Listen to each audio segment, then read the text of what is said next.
Hi everyone. Welcome back to Speak Fluent English. I'm Alex. And I'm Emma. Today, we're going to talk about how to describe events in English. Have you ever wanted to share a story about something interesting that happened to you, but you didn't know how to describe it in English? Don't worry. By the end of this lesson, you'll know exactly how to do that. Let's get started by breaking it down step by step. The first step is introducing the event. Start with a simple sentence to give your listener or reader a clear idea of what the event is about.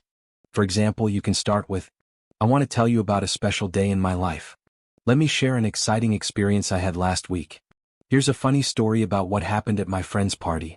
You don't need to say too much in the introduction. Just give a small hint about the event. Emma, can you give an example of introducing an event? Sure. Last weekend, I went to a concert, and it was amazing. Perfect. It's short, clear, and makes the listener curious to know more. Next, describe when and where the event happened. Use simple phrases like, it happened last Saturday evening. The event was at the city park. Let's practice together. How would you say when and where a birthday party happened? You could say, the birthday party was on Monday afternoon at my cousin's house. Great. Using words like yesterday, last week, this morning, or 2 days ago can make your description more specific. Also, try to add small details about the place. For example, the concert was in a big stadium with thousands of people. Now comes the most important part, describing what happened. To do this, we need the past tense.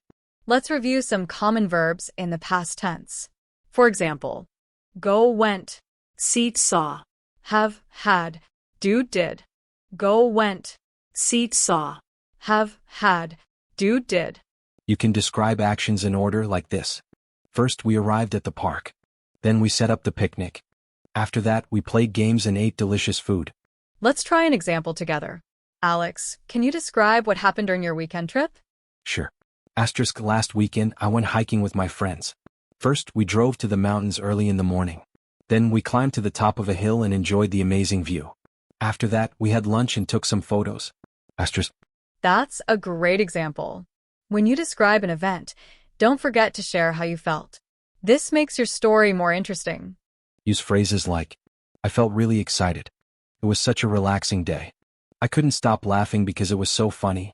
Let's add feelings to Alex's hiking story. The hike was tiring, but I felt so happy when we reached the top of the hill. The view was breathtaking. See how adding emotions makes the story come alive. Finally, end your description by wrapping up the story. You can say what you learned, what you liked most, or just how the event ended. For example, it was one of the best days of my life. I can't wait to do something like this again. That's how we celebrated my best friend's birthday. Let's try an example. At the end of the concert, everyone was cheering and clapping. It was an unforgettable night. That's a great way to finish the story. Now, it's your turn to practice. Think about an event you want to describe. Follow these steps. Introduce the event. Explain when and where it happened. Describe what happened using the past tense. Share your feelings. Wrap up your story.